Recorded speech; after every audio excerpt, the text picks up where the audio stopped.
2004 po na stroke po ang nanay ko. Wala po kami wala po kaming pera. Hindi po siya napadoktor. Tapos hinilot ko na lang po siya. Ang nanay ko, hinilot ko po.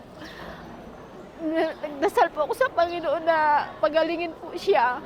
After 2 weeks, nagganda po yung katawan niya. Tapos hinerbal ko po siya. Yun lang po ang pinainom ko, yung sampalok-sampalukan po.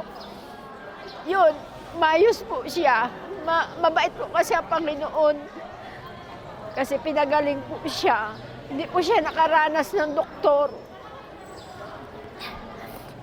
Dahil marami akong anak po, hindi ko po siya masusuportahan sa pangangailangan niya sa doktor. Kaya ang Panginoon lang po ang nagbigay sa amin ng kagalingan niya po. Thank you po sa We Exalt You Jesus Foundation sa lahat po na binigay nila po sa amin.